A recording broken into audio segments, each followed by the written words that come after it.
Is BBC World Service. I'm Bobby Friction, and in West London, in the UK where I grew up, I was surrounded by British Asians who couldn't speak English. Some of them still can't.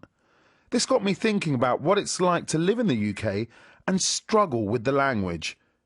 The recent 2011 census in England and Wales showed that there are now nearly 1 in 8 people living here who weren't born here. Around 2/3 of these people arrived speaking very little English. And with requirements to pass an English test to apply for a visa or citizenship, it's never been more important for immigrants to master basic language skills. This is not a programme about immigration. In this programme, we'll explore how the increasingly multicultural population are learning English. What challenges do they face? How easy is it to find an English course? And what is it like for those who never master the language? I came over to UK in 1999. I got married to a British citizen, that's why I came over. But unfortunately that didn't work. And one of the things was my language. Puneeth is now working as a highly qualified dental nurse in Birmingham who speaks fluent English. But this wasn't always the case. In those days when I came, I think it was Prince Edward and Sophie, they got married. And he was talking to me about their marriage or something, and I didn't understand. I used to be scared that I hope they don't ask me any question. You know, my husband and my sister-in-law used to laugh behind my back. One thing which I didn't know what they used to call me was a freshie. I'm so sorry I'm saying that, but I didn't know what that meant at that time. Now, freshie, being British Asian myself, I know the slang word, it means fresh off the boat. Asians who are born here will use it as slang with Asians who are maybe not fresh off the boat but are recent immigrants. Do you think your language skills were part of the issues that were happening in the family? Definitely. I think I didn't have much of a say in the house when I was there, especially when he insisted that I always have to speak to him in English. And when I did try, and that was with the accent, they used to laugh. And then in the end I just stopped. I just kept my mouth shut. In those initial years of your marriage, when you didn't know that much English, what was it like to be you here in the UK? Very lonely and low, yeah. During those times, let's just move your husband's family aside. How did the United Kingdom make you feel? So, did you feel cut off from everything? You know, I was only 20 when I came over. I was a young, bubbly person. Then after 8 months or so, I wasn't that person who, you know, came over, and I was just so quiet. I had to have counselling for years. After 8 months, I broke with my husband, but I had a very tough time, I would say. I had to stay in a women's refuge where was people from different cultures, different races. So we were watching English television programs all the time, and I think that's where we picked up our English. But in the refuge, a lady used to come regularly, and antidepressants, yeah. Where I now live in Birmingham, there's a diverse ethnic population who rub along most of the time speaking many different languages. Parminder Singh Jutla is part of the Punjabi community in Birmingham who works for Unlimited, a charity that invests in social entrepreneurs. He took me to Soho Road to see multicultural Britain in action. We can go straight up and we'll go take a left. Okay. All Asian-owned or immigrant-owned businesses. And there's a lot of Eastern Europeans around here now as well. These guys are Polish, you know, the girls are Polish. So that, see that Dana's hair salon, that's Polish stroke Kurds. There's Kurds in there, that's not Asian. But there's Baltic supermarket, European shop. I think I was one of the few lucky ones. So born in 71, so you're looking at all the great times in the 70s we had. When I was growing up, our schools were mixed, you know, because communities were still mixed. So we had white English people, you know, Irish people, Afro-Caribbeans, Asians. So we were speaking a common language, which was English. English was a recognised language in the house due to the fact my mother was taught English. in Kenya. So my mother made us learn English every evening, reading books. And then on the flip side, my father came to this country, didn't have a good command of the English language, spoke in Punjabi with us. Even to this day, we will speak in Punjabi. Even our kids, my children, they will try to speak in Punjabi with our dad.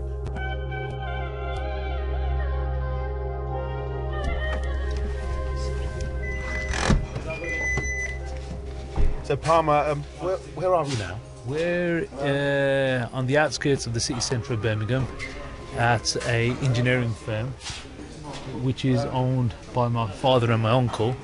It's a successful firm, and neither one of them have, as you would say, the greatest command of the English language, but they've made themselves a success. From the BBC? Thank you, Uncle. My name is Diljit Singh Jutla. Yeah, my name is Gurdial Singh Man. We got electrical motor rewind business. So Uncle G, tell us about when you came to this country and your level of English. Shall I tell in Punjabi? English. English is better. Yeah. If you Okay, when I came in this country, 1967. yeah, something 68, can't speak English, right? But that's better now. Not that bad, not good, but it's okay. How did you set up a business without full command of English? If English not very good, doesn't matter. Depends on our skill. That's all, It's not your language skills, it's actually your work. Yeah. It's your effort as well, you see. Do you think if your English was better, your business would be even bigger than it is now? Definitely. Yes, yeah, definitely, yeah. So essentially what you're saying is you've attained a certain level, but English is the key to this society. It is definitely. If you can build a business in England, definitely you need English, yes. So what about your wives, your relatives and your children? Is their level of English important to you? Yes, my wife doesn't speak English, but my children, they're all born here, they speak good English. And what about your wife? I mean, she can't set up a business. No, she can't set up business now, only housework. Do you sometimes feel bad for her, like that she's not got a skill that other people have got? That's right, I do feel like a bit backward, definitely, But if she had English skill, perhaps she could have helped here with our business. The way she worked in them days, used to be a lot of clothing factories where all the Asian women worked, so she didn't really get a chance to do it. No, I don't think she'll bother now.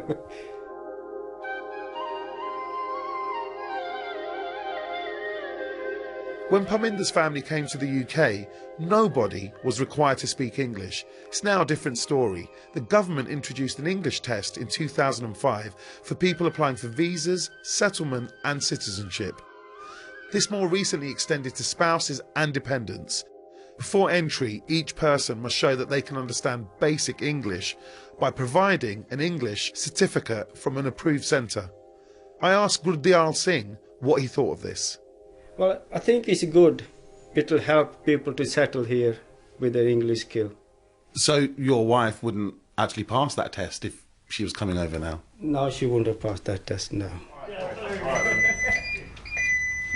Bye-bye. Is this a new Gurdwara? Yeah, they've refurbished.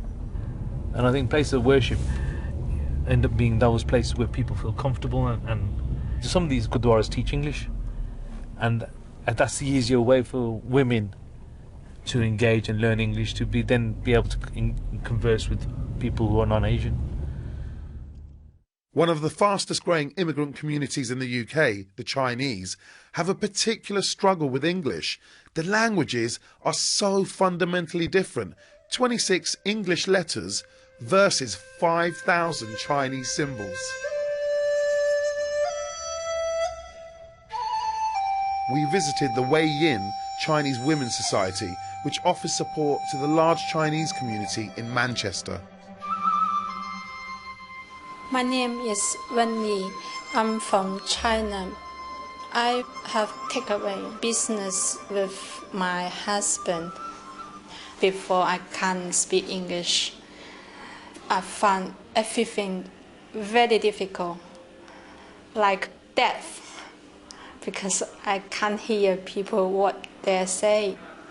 I was working 12 hours per day, running the business, and then haven't got the time, and then I need to take care of children and the house. So I can't concentrate to learn English. So difficult. Sylvia Shum is the director of Wei Yin. It's about 99%. Their English level very limited. Go to the takeaway restaurant today yourself. Most lady in the counter, Chinese, they smiling, and you say 24, and they know 24 means spare rib. Maybe they can't say spare rib, but they know 24 is a spare rib, and they smiling to you, and you think they understand you.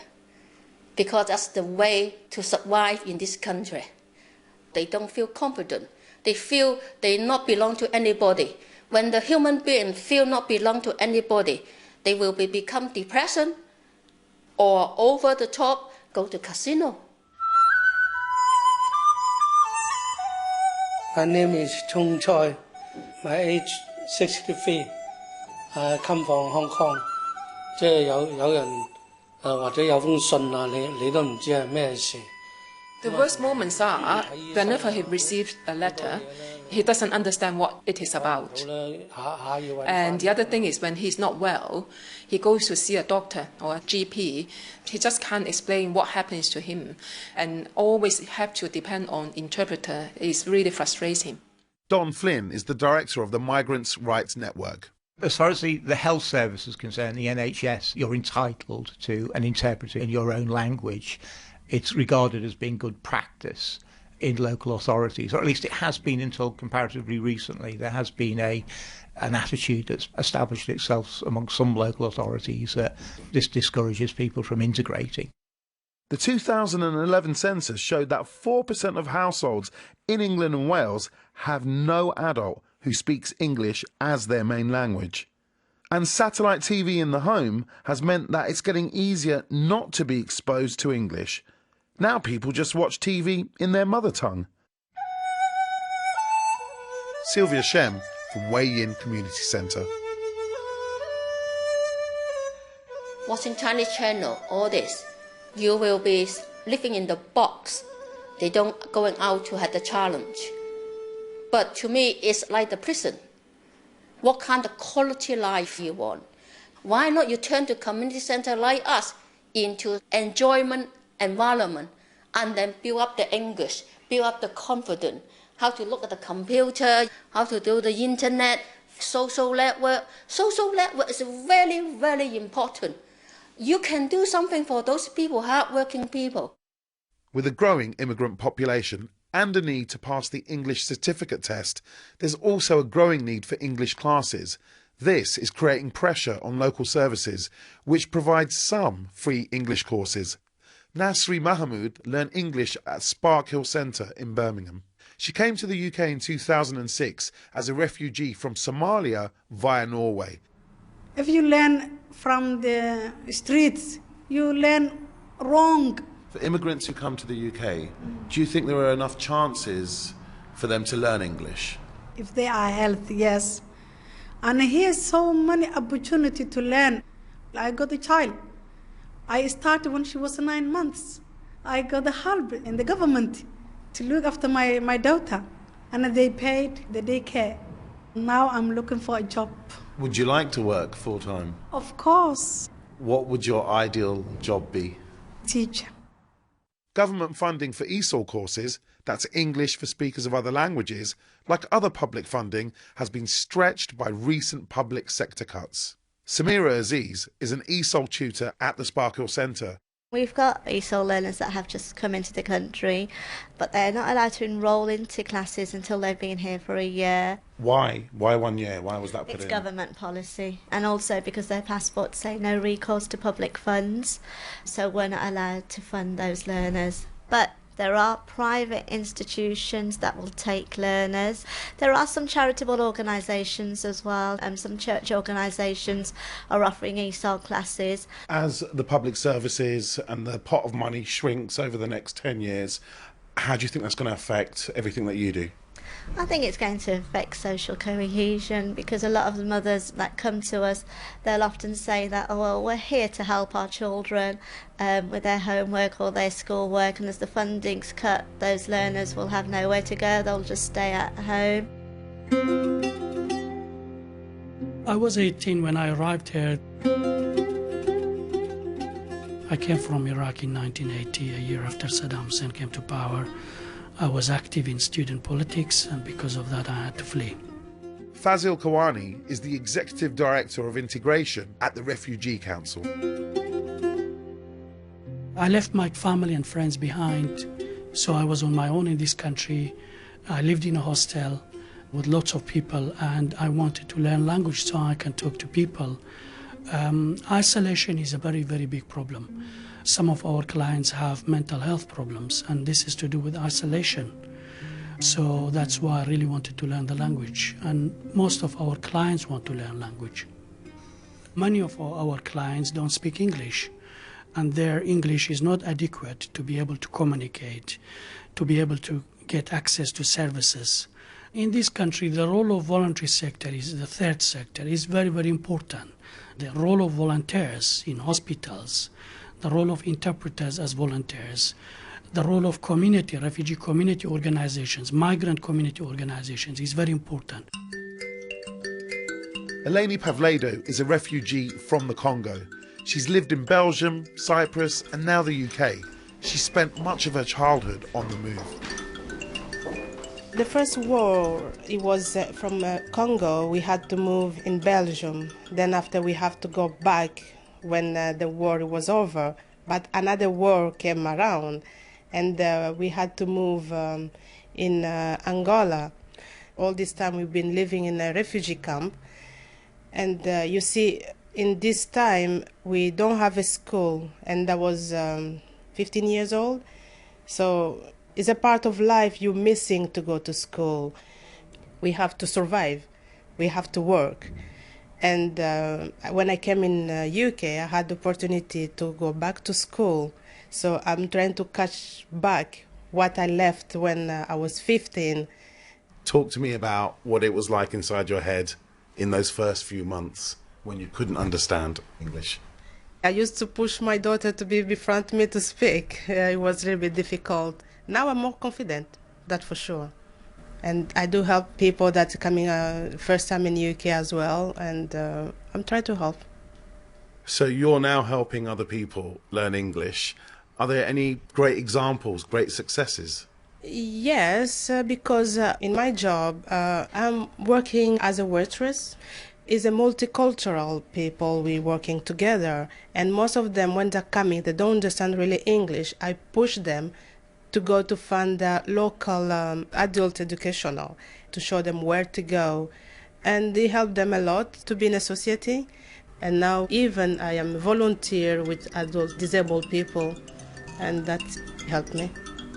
I am an example, and I would like to speak really like a native, to understand the meaning and to laugh when they make a joke. Definitely, jokes bring people together. Yeah, that is true. That is true.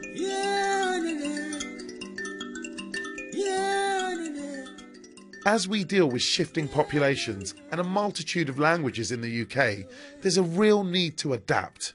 Companies like NFT, a large supermarket distribution business in St Albans, have seized the opportunity to introduce English classes into the workplace. So I want you to use the base form of the verb in a sentence, and then I want you to use the same verb in its past simple tense. They employ a mixed workforce, 40% of whom don't speak English as a first language. Many are Polish, now the second largest group of foreign residents in England and Wales. Hello, my name is Peter, which in Polish is Piotr. I am 32 years old. I came to Britain in 2006. Just after I finished education, I finished master degree as a PE teacher. The biggest difference is working just, like a simple factory worker. The problem is it's too many of us. So the easiest way is just to sit with your mates from your country. So every single education, every single knowledge about the language is very important for us. Attention, Jerry Rowan, could you please go to the health and safety room? Talking about the health and safety, yes, it is important because there are rules and regulation and we need to know them before we start working. Please go to the health and safety room. Thank you. The older generation, we all learned mostly Russian at school. Now all the children, they start learning English. It is very important, especially if you want to live the same as you are living in your own country. I've got a little child called Maya, she's 5 years old. It helped me, doing homework with her, it's very useful. Our children are going to school here, so we don't want to be worse than 3 years old child. We want to help them. My dream is to speak English, fluently, write fluently, and read fluently, because I like reading books. So what benefits do NFT hope to see as more of their staff learn English? Steve Whitty is the General Manager for Operations. They're very skilled in their own countries, but the language barrier at times limits maybe their development opportunities as individuals. The stronger that their English skills become, the more confident that they become in their ability to be able to engage and communicate. And now what we've got is we've got the situation where more and more colleagues are actually getting engaged in this process. It's worth noting we're also going to be running Polish courses, which a number of the English speaking guys will be very interested in engaging with. The findings of the 2011 census told us what we've already seen before our eyes. Britain's population is changing fast and we need to change with it. Integrating the people who arrive here and making them feel part of our society starts with learning the language. Only by being able to communicate will we understand each other, respect each other, and live happily alongside each other in all our glorious, multilingual, multi-layered humanity. Now I feel more confidence. I passed my driving test, and then I learned childcare as well. So I feel very proud of myself. Now I'm very happy. I've got a little daughter. Oh, excellent. Yeah, she's 2. Long journey it was. But you're free now, aren't you? Yes, I am. My accent is not that bad. Even my patients where I work now, people actually say that, "Are you from Canada?"